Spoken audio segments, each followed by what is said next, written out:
I just finished recording a different video, but, well, a different vlog, but I'm gonna record another because there are so many notes that I have to go through.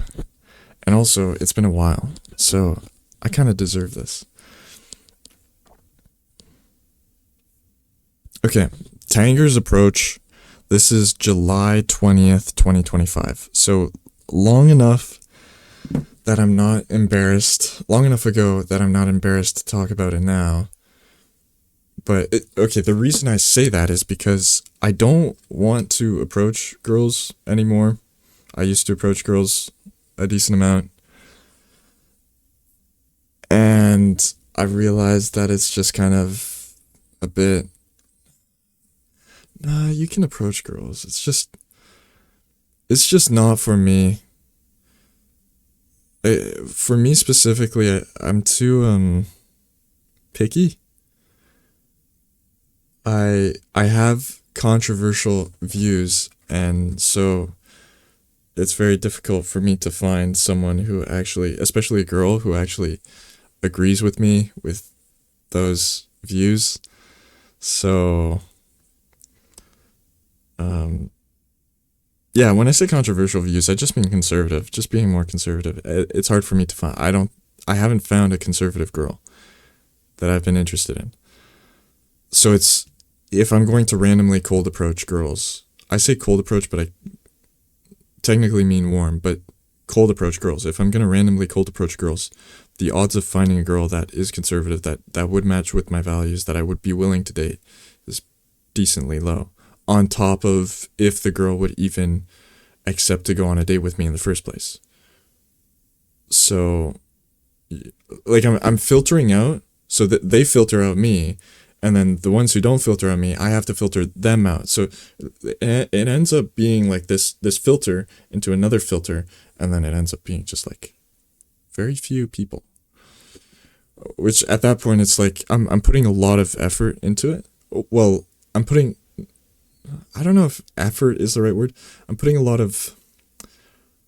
Sure, we'll say effort, because I would say it puts time into it, and it puts thinking into it.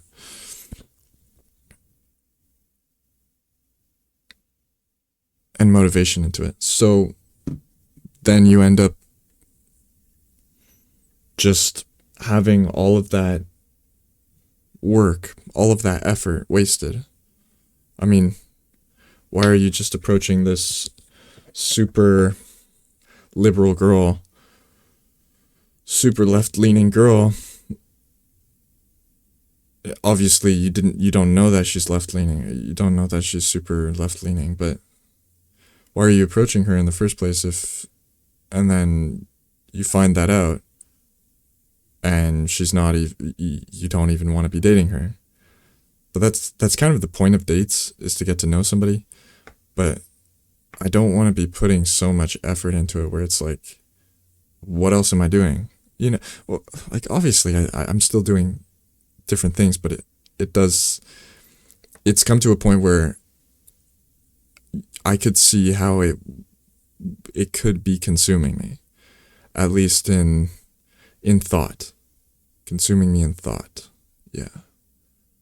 And I don't think it'll come to a point where it never consumes me in thought, because I love thinking about evolutionary psychology and the gender dynamics, the current gender dynamics of how males should act and how males should behave and how females should behave, and how males are expected to behave and how females are expected to behave, and why that is the way, how evolutionarily that is the way, how in line that is with evolution.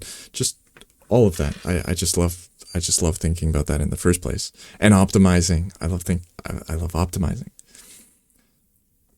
So that's where I pour a lot of my effort in. But now it's music making. Now I can't be concerned with approaching girls. Anyways, what was I saying? Right, but you can still approach girls. The lesson to take away is don't chase girls, but you can still approach girls. And I would say if you're approaching girls every day, maybe don't do that. Not because, and part of it is like, I need to prove to myself that I can do this, that I can approach girls. That used to be part of it. But I've come to a point where I know I can approach a girl. I'm not nervous about that. I'm not shy about that. It's more just, I actually shouldn't because I would do it. I could do it for every girl that I find attractive. I have to, I can't just do it for every single person that I find attractive. I have to be more selective. Or I just have to be more reserved. Because there's also that idea where if you're giving out all your attention,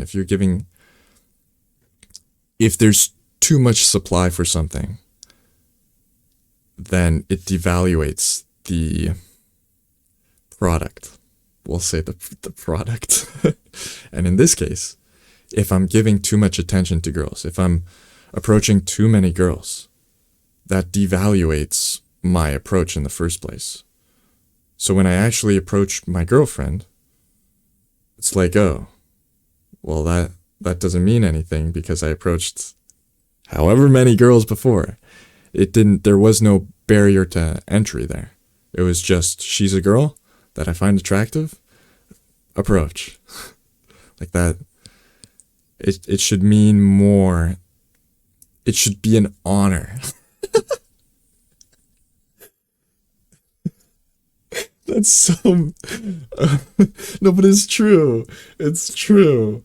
It should be an honor that I approach a girl. It shouldn't just be, oh, this guy's approaching me. This guy that I've heard about is approaching me. Oh my goodness, that's so funny. It should be an honor. No, I'm serious. I'm serious. Oh my... should be an honor. You should be honored. Okay, let's continue. So, speaking of that, okay. Now that I've taken 7 minutes of your time to talk about that, I'm glad I actually did that introduction. I'm glad I took 7 minutes of your time, because now that we have that out of the way, we can be more deliberate about our approaches, about who we want to be in a relationship with, about who we want to approach, who our potential mates are, who our prospective mates would be. And so now, if you want to approach, as I said, I titled this Tanger's Approach. So Tanger's is a location. Don't search that up. Don't dox me. Tanger's is yeah, let's just keep on saying the name so that people dox me. So it's just this outlet. So this outlet mall. So there's a bunch of malls. I mean, it's a mall with a bunch of stores. Outlet mall with a bunch of stores. And there's a lot of people there. So and malls are I don't want to say a good place to approach, but you can approach at malls. It doesn't make it it's not a bad place to approach. I don't know if there's really a good place. A place where you're expected to approach would be something like bars. So I guess that would technically be a good place to approach, but you could technically approach anywhere. Maybe not a funeral. Don't do it. No. Okay. There are places where it's just weird. Okay. So advice time. Small random talk. Yeah, just have small random talk. Right, like you could do this with any girl. You could go up to, even if she's walking by. What I really want to do, okay, now that I've said I'm no longer in that approaching phase, there's one thing that I want to do still. And it's while I'm walking, and it'd have to be with a friend because that way it's not weird. But I want to walk, and then there's another girl walking by, and then I'll just say, "Oh hey, what's your name?" Or I was originally thinking, "Hey," like just smiling and looking at her and saying, "Hey, hey."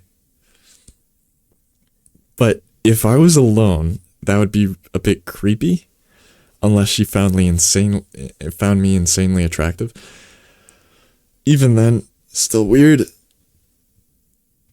If I'm with a friend, I already have social proof, so I could do that. Still a little weird. But if I say, "Hey, what's your name?" That's much more natural, much more nice, much less playboy-y. If you were to just say, "Hey, hey," like that. If you were just to say that, I don't know. So, okay, yeah. So even though I said I don't want to approach anymore, I want to try that because I'm curious. I'm just curious if, like, how it would go. If it would actually work. Okay.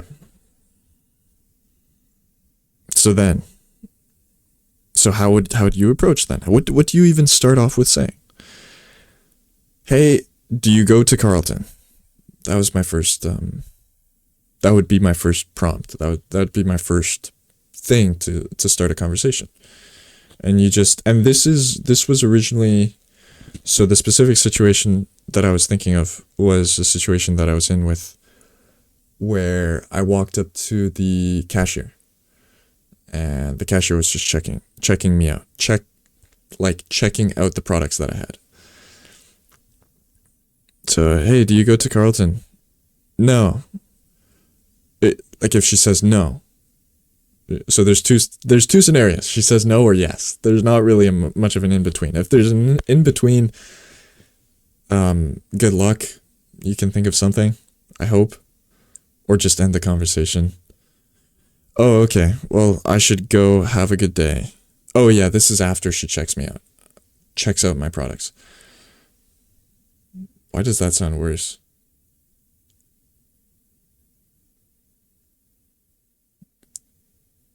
There's no way I can think that doesn't sound worse. Okay.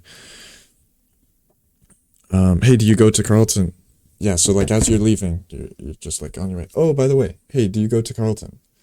And then, "No." "Oh, okay. Well, have a good day." It also depends how she says it. If she says, "No, but I actually go to U Ottawa." If she's willing to have a conversation, she'll continue. If she just says like a no, no, no, no, any of those, then you just move on. But if she says no, just like waiting for you to continue, then it's basically just a gauge how she's if she's willing to speak more. If she says yes, then you say, "Oh, the reason why I asked that is because I go to Carlton." So then I can continue on from that. So if she says yes, then you say, "Oh, nice. I wanted to know if I would see you again." And you could be very direct. For some reason, I was very direct in this one. Oh, right. I was very direct in this one because it felt like she was interested. Like she wanted to talk with me. I was also at peak confidence because I was repping such an insane outfit. It's such a good outfit. Okay. "Oh, nice. I wanted to know if I would see you again." And then you could say, I have in brackets, "I'm going to be honest." Or you could just say, "Honestly, I think you're really pretty and you seem really nice too. What's your Instagram?"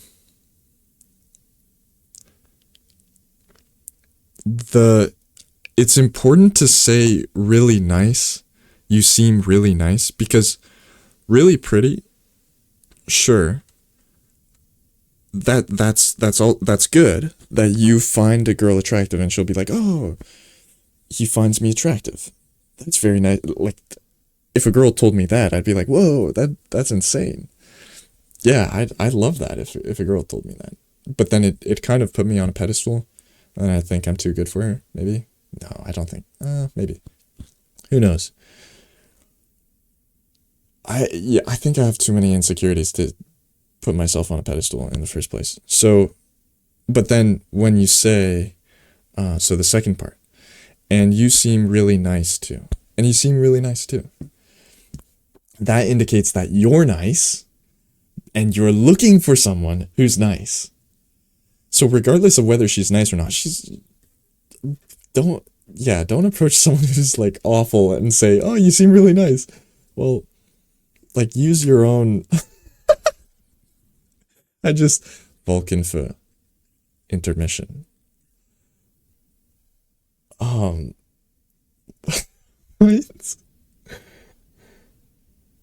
Yeah, so you say that because you're genuine, first off. And then you also just, you're also indicating what you're looking for, why you're interested. And it's also a compliment that's not about her looks. So it's just a triple win. It's just a strike. Like a bowling strike, not a baseball strike. It's just it's an ace. Like a tennis ace, not a bowling ace. Okay. So then, what do I have next? Yes. Okay, I want to approach girls with hello young lady. It would stand out and it's a bit playful. So yeah, the issue was I was thinking about it in my head. It really depends how you say it. But the way that I was thinking of was like, hello young lady. Oh no, it's either cringe or creepy. It's kind of both. But I think you can pull it off. You say, hello young lady. Hello young lady. No, you have to be really sarcastic, really ironic when you say it. Really playful. If you meet her for the first time, it's kind of weird. If you meet her for the second time, then maybe you can pull it off. Oh, hey there, young lady. Hey there, young lady. Oh, hey there, young lady. Hey there, young lady. I think it's just an awful phrase in the first place. I don't know if I could get away with that. Yes, it would stand out. Yes, it'd definitely stand out. Yeah, it'd be a bit playful, but it'd be also a bit creepy. Include Bosch in vocab instead. Okay, this is completely irrelevant to approaching. Just what I was.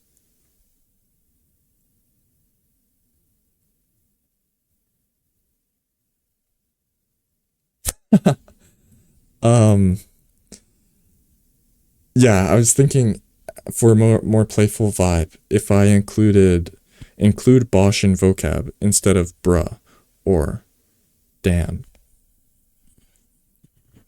So in public spaces, or just with friends, I'll say bruh or damn. I've gotten away from saying bruh, so I don't say that too much. I say damn. Even when I meet girls for the first time, I sometimes say damn. But now, I can say Bosch instead. Bosch. Bosch. Bosch. Like skedat, or what's the rats? Rats. You know? But rats is just cringe. Don't say rats. That'd be lame.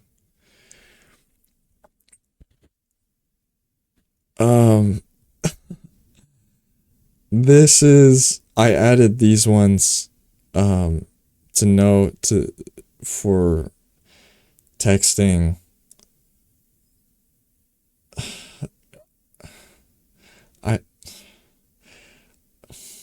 I don't even know if I want to say these. There was this girl that I was texting, and I didn't know what I could have said next to continue the conversation. So I was spitballing. I was brainstorming. Hey, it was nice seeing you again today. And then I tried out a bunch of different emojis. And I think the emoji that I ended up sending, there's you know the smiley face blushing emoji with the eyebrows? This one? Smiley face blushing emoji with the eyebrows. There's a smiley face blushing emoji, but it doesn't have eyebrows. That one's not as good. The smiley face blushing with eyebrows is insane. But I think only girls can send that. It's a bit weird if a guy sends it. It's a bit too girly if a guy sends it. I don't know. But what I ended up sending was the smiley face.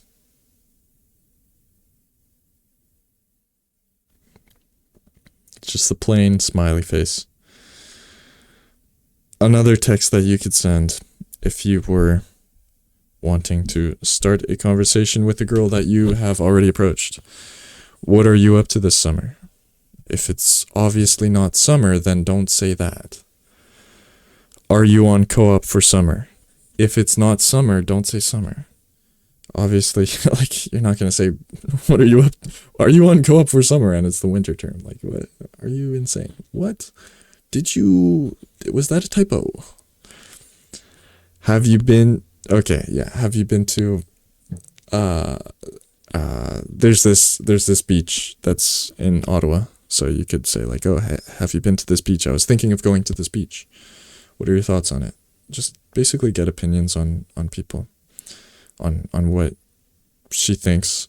People love giving their opinions on things.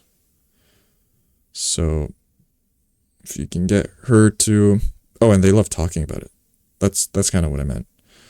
So if you can get her to talk about that, well, she'll want to talk about that. So you're good. Boom. Done.